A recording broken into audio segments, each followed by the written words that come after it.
for cultural diversity and dialogue, we reached out to our member, Celine, to share with us a little bit about her experience as a woman from Paris here in the US. And she also brought a member with her and a board member as well, I think, as if I understood correctly, of the Elles Collective.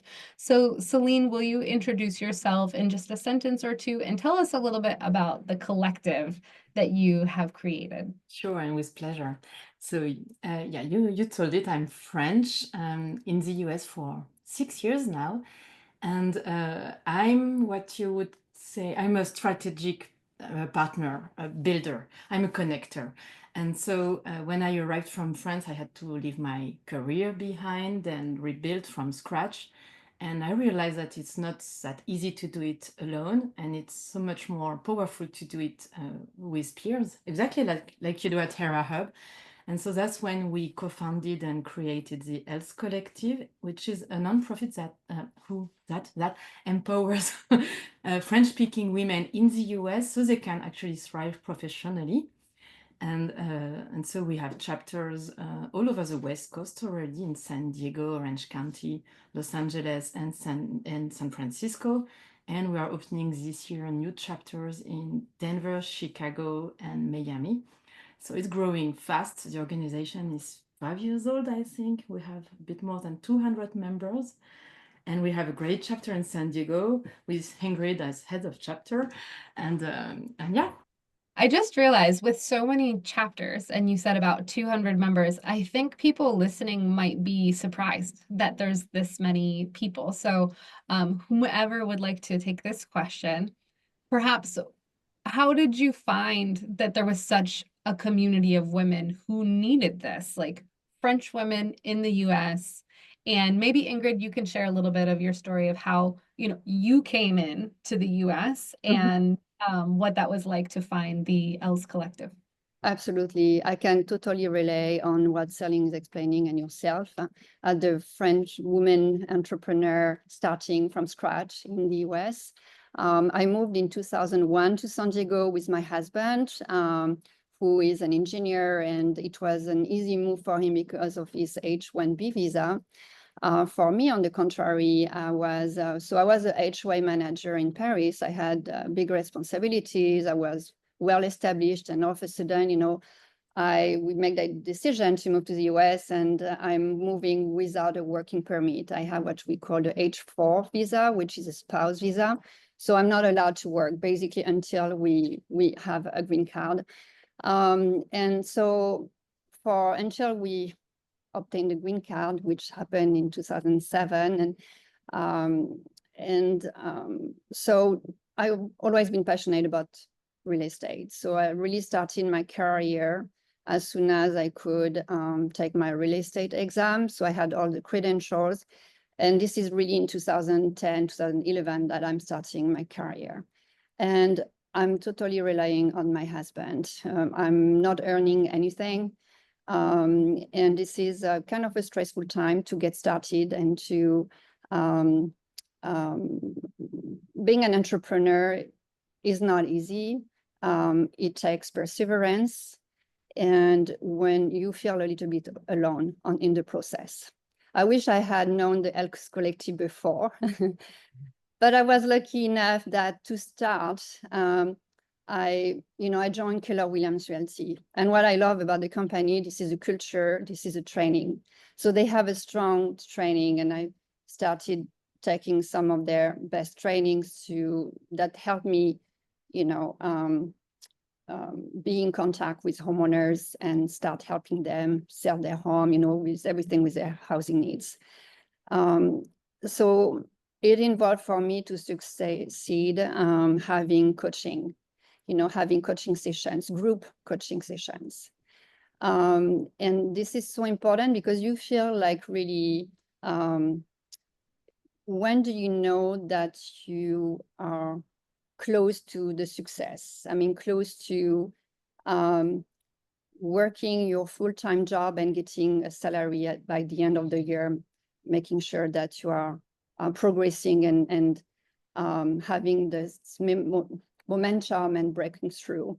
It takes time. I mean, for me, it took 18 months, and I felt the need to have by my side people to support me. The mindset is so important. Without having a positive mindset, it's very hard to be an entrepreneur, because you spend, you work, and things in return, it can take time. And this is like a domino effect, it's a few dominoes fall, and all of a sudden, oh, finally, this is a breakthrough is happening. So at some point, I started a small group of women entrepreneur, and but we were just a small group. It was nothing organized. And so, like, a couple of years ago, this is when I met Celine, who is founder of the Elles Collective. And to me, it really resonated to me. I mean, I received so much when I started my real estate career, so much in terms of, so much support through my company. And I felt really blessed. It really changed even my relation with my family, my kids, my work. I mean, I was able to manage everything in a better way, and not feel burnt out, I'd say. And that's important for me. I mean, now as a head chapter of the Elles Collective in San Diego, giving back this, what I learned, what really made a difference for me, the mindset, and having a group of people to support you to reach reach your goals and have a successful business. So maybe to answer a question, how did we know that there were so many of us and that we needed that? Well, when you arrive in a new country, you have to rebuild everything. Like, your career is the last one of your problem at the beginning. First thing was to find how to enroll the children in school, how to find a good bakery, because we eat bread and we needed cheese. And you start like looking for it on internet, and then you discover that there is a Facebook group for French in Los Angeles, French in South Los Angeles, French in Orange County, French in North San Diego, French in South San Diego, French moms in Los Angeles, French moms in San Diego. And you discover there are so many. And in all of these groups, most of the time, that's women actually that were asking questions like, okay, how do I find a hairdresser that can do a reasonable good haircut and isn't priced $200 for my kid, and so on? How do I find how do I do my immunization record because my children got chickenpox and here they need a vaccine for that? And so many little tiny stuff that you couldn't imagine are different, like that are so obvious for people who grew up here and that are so strange to us, and we have to learn everything. I mean, I remember feeling that I had to learn how to say hello, that even the way I was saying hello felt strange to people, and that I was too snobbish. I don't know, something was not right in the way I was saying hello. Now I think I'm much better. I don't think you think I'm snobbish, right? No. But yeah, that's how we figured out that we were a lot. And then you go to Bastille Day at the French consulate and you start meeting more people, and you realize that this woman is trying to become a real estate agent. This one would like to start a bakery. This one is making cookie at her place and trying to do something. This one wants to sell second-hand children clothes for French brands. And there are so many, and everybody is struggling. Everybody is struggling. Probably they struggle the same way as any American woman would be, but you have this added layer of being a foreigner.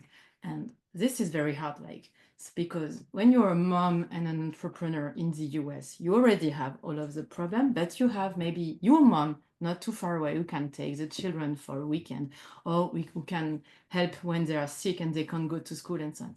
When you arrived 2 years ago and you have your 3 children and school finishes at what, 2:03, like, what? No, school has to finish at 5. No, it's 2:03. Okay. And you have to deal with all of that. It's so hard. And then you don't know the culture. You have no idea how the market works. Your degrees are not recognized. So in this nonprofit, we have architects, doctors, engineers, translators, all of that.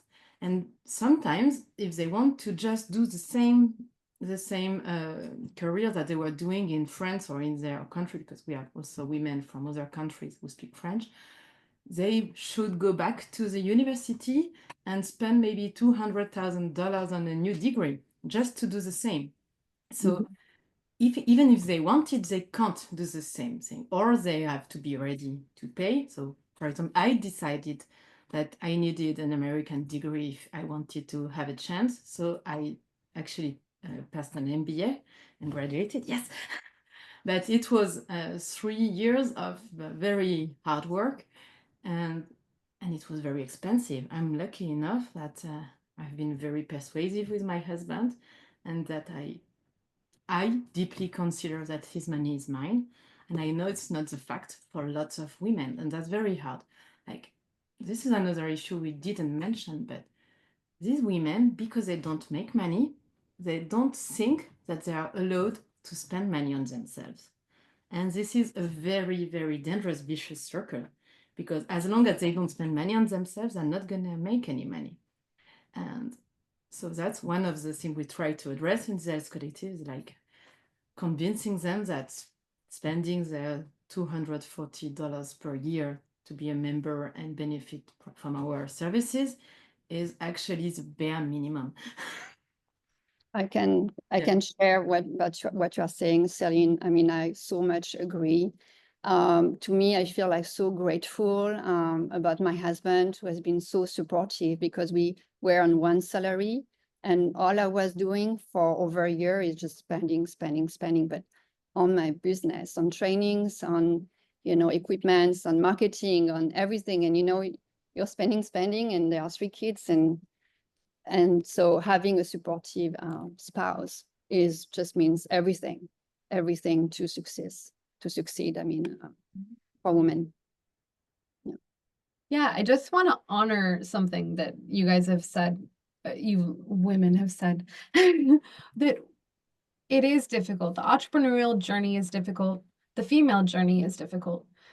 Putting those together is hard enough. But that added layer that you have, restarting with a completely new network. Celine, you had shared that you were a boss. You were called Madame. And then you were so proud that you got coins for that quarter machine laundry so that you had the freedom to do what you wanted to do.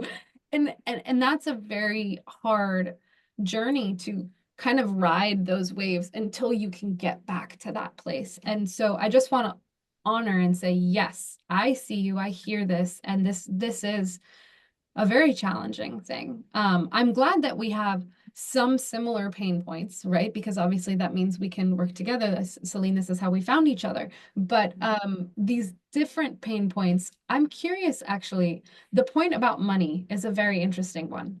So with Hera Hub membership as well, we have some people who have a hard time making the decision to join. And the time from when they come and talk to us to when they decide is usually a very long time. And by the time they decide, they've tried everything else besides committing, spending the money, taking themselves seriously, and coming in and giving themselves what they deserve so that they can work hard to do that thing that's in their heart, whether it's helping to meet the financial needs of the household or not, right? They are driven to do something. And I think it's very important for them to cultivate that. What I don't hear, what I did hear from you that I don't hear from American women, is this a little bit of the ease around deciding to be really supported by their husbands. Sometimes they say, I need to go home and ask my husband permission, which I respect if that's the dynamic in your relationship. I think I would like to see a world where there's a bit more of what you're describing, of we are a unit. He is earning money for us. This is the direction I'm going, and he's investing with me, right? I think that's a really specific piece that I think we can learn from you. That would be great, because I think more women would do these things and put their passions and their dreams into that thing that they want to do or that they want to create. Again, whether that's because they want to help feed the financial bottom line in the household, or because this is a thing that they are dreaming of doing and it might make them extra money, certainly. But yeah, the partnership with the husband, or other financial partner that may be providing, it's an interesting one. And I know, Ingrid, I want to ask you a quick question. You had said that when you had started working when you were young, you worked with around a lot of men. Yes, yes, I did. Yeah. So, that type of environment we talk about a lot in entrepreneurship as women, because the kind of the male dominated world versus the female dominated world, Mm. like while male and female is not necessarily a cultural difference, there's definitely a difference in how men and women operate. Mhm. What have you noticed the difference between the world you worked in with men and the world you work in now with women? Okay. Well, Hard one. I have to say that I've been enjoying working with men as much as women. Um, I'm not easily impressed. I feel like my work and working as a property manager and managing those big HOA meetings, board meetings, and I have seen, on the women's side or men end, I've met like very difficult people, equally difficult. So to be honest, I've been enjoying working with boss, and I cannot say that I've seen, I can talk about something detrimental. I mean, that's a bit judgmental, because I mean, the work environment where I am right now at Keller Williams Realty, it's so respectful of every gender differences, and whether you're a woman or a man, and there is no difference. So to me, maybe, I don't know if you have an idea or something that I would be saying, but actually I'm working, I cannot, I don't see a difference to me. And in my, as a woman working, making my way up where I am right now, where I'm glad to say that I'm not talking about numbers, but I mean, I feel like I'm really successful now, and while many agents are complaining about, the lack of activities that they have, I mean, for me, I'm doubling, I'm increasing, and more people want to work with me because my ethic and the way I work with my clients, they are the center of every decision. I have a high level of respect, of integrity, and they come first. I mean, never do I have in mind what the financial outcome is going to be. I mean, I think a good business can only be as successful if the primary objective is to serve the client and to have the right purpose. It shouldn't be financial first. So now when I started to work as a HY manager in Paris, it has been a very challenging work. I mean, I was 25 and I had like, I was with board of directors and large meetings, and I had to learn to be bold, to be strong. Also, I've been raised in a military environment, and with a dad, the old, style, like a generation where the mom is at home and the man works. And as a child, I was, well, I'm not going to go in that direction, but I would say like maybe my brothers had more important, were more considered to some extent. I don't know. A very man world. I mean, in the military environment, my dad being in that field, me being the third child and having two brothers above me. The first one was very sweet. The second one was really, we had some arguments and some fights. So the way you are being raised also probably is going to shape the way you are going to behave, maybe, or feel when you are around, the opposite sex, or maybe. For me, I felt like the way I've been raised in this environment made me maybe stronger. Yeah. So Yeah. It's an interesting factor to consider as well, right? Because it makes me wonder, like, in all of us, I think we would have a different thing to contribute to this answer. But in your experience, like, what has worked to foster good dialogue, to foster conversations with people from different backgrounds or different cultures, or maybe a more male dominated environment, or um, in your experience in being in France and then being here in the US, like, what do you think are some of the things that have worked? So maybe some things that we can learn, um, whether that's to make it easier for mhm. people who are different here in the US, or for us to understand to make our own lives better, or that we can take if we're traveling in another place. Like, what do you think are some of these things that have worked to make the So I conversation? think what's important is to be respectful Mhm. of the culture of all individuals. And because you arrive in a new country, maybe there are going to be things that you dislike, but you should be really trying to understand, listen, um, and not judging.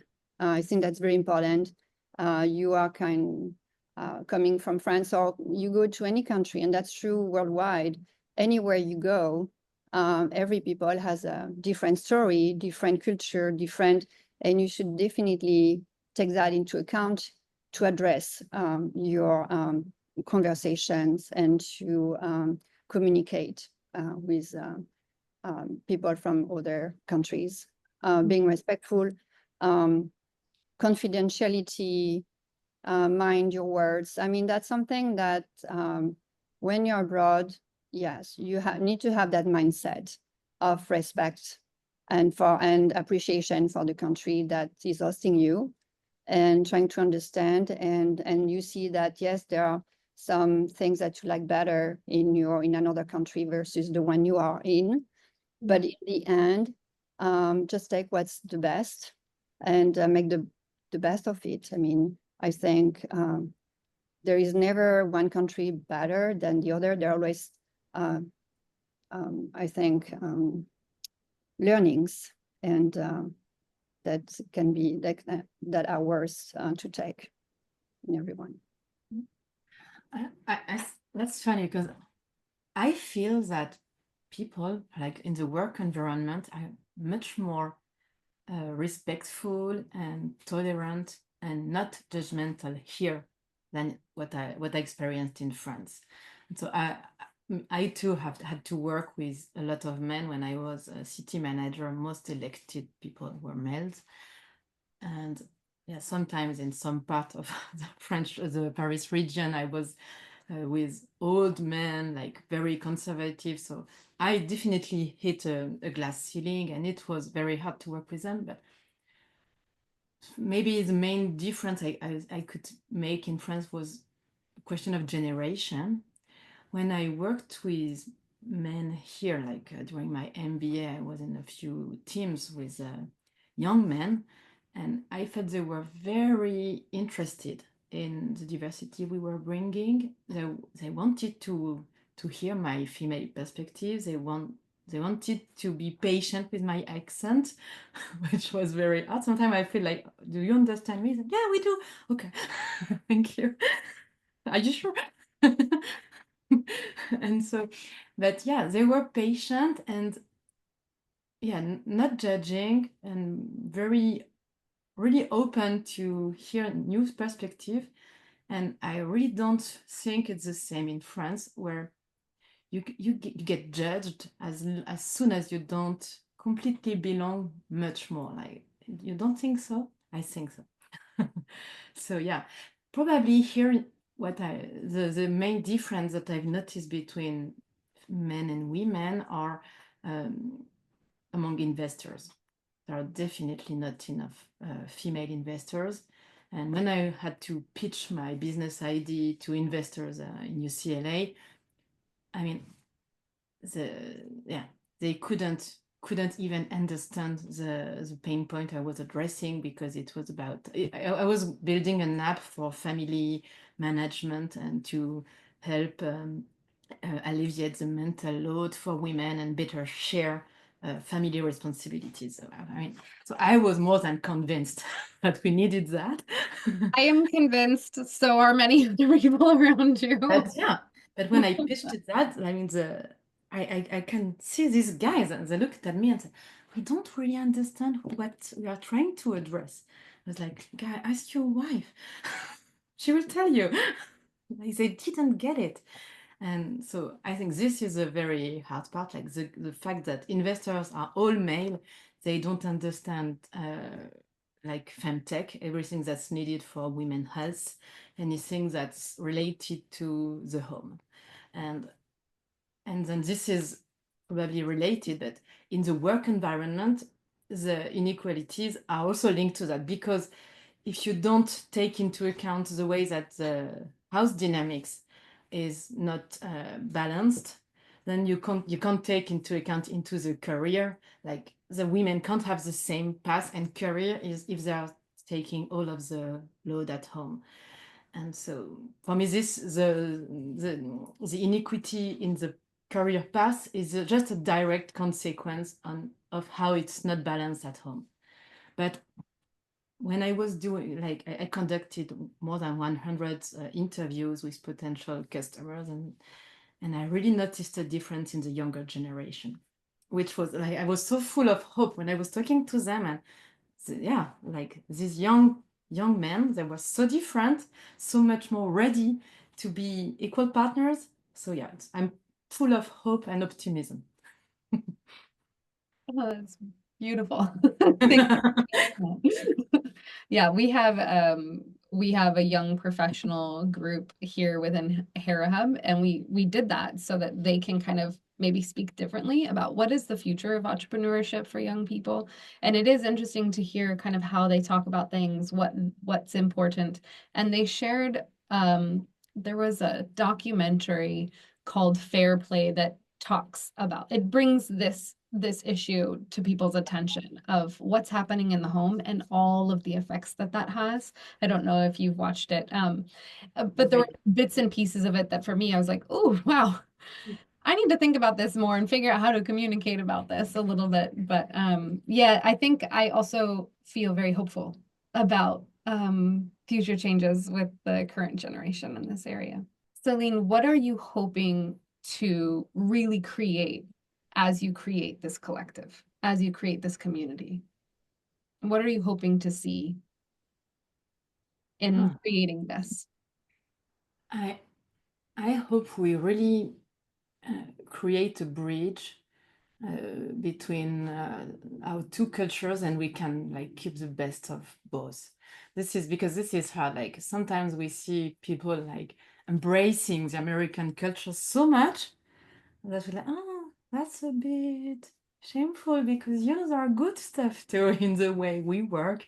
And if we can like try to find the best of both and then really thrive here, I want to see all of these women like work together, help each other, and thrive, like be happy, understand how to fit, to belong, and to feel confident. Like, It's a fabulous answer. I love that. I actually didn't share. I taught international students for 10 years, and 80% of that was in the US. And so I had a lot of different cultures coming to me. So I've heard a lot of, the questions and the stories. Even most students will say, why do people ask, how are you, when they don't really want to know how you are? Right. And some of us do want to know, and some people, it's how they say hello. So I mean, I've heard a lot from different cultures who come here and have their experiences, and there are some groups that want to come and be American. And there's some groups that want to come and they don't want to be American. They don't want anything to do with it. They want to learn the language and have a vacation and go back home. So, and then there's the whole space in between. And so I really like the image that you just created for that, because as we've discussed, I think there are some things we can all learn from each other. And some of these ways that we show respect and for the place that is hosting us, and that we decide to dialogue and listen to each other and kind of keep that open mind. Especially thank you both for being willing to share some of your own stories so that we can get kind of a view behind the curtain, as we say, or backstage, to see everything is not easy, everything is not simple and beautiful, and sometimes you have to start completely from scratch. Even your network, which is so important to us here in the US, we talk about our network a lot. And so if people can understand that you're here doing your best with all of your skills and trying, going back to school and being a student for a long time because you can't work, and all of these efforts because you are that determined, like we can learn from your determination as well. I think that's a really beautiful thing. And then I also wanted to ask, how do we get people to participate? How do we get people to give back? How do we get people, you know, Ingrid has joined you, and how do we do this? What are some ways that we can do this and get people engaged? Well, this is a good one, and I wish I had the answer, because then we could apply it.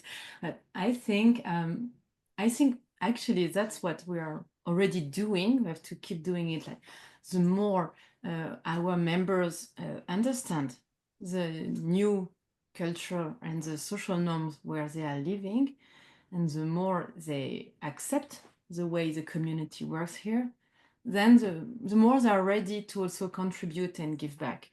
So, but because it's so different from what we do in France and in most French-speaking countries, not all of them. Like, we have women from Quebec, and to them it's actually much more easy, because yeah, probably the way the community is built is closer. So, but the vast majority is coming from France, where you already paid your taxes, so that's it.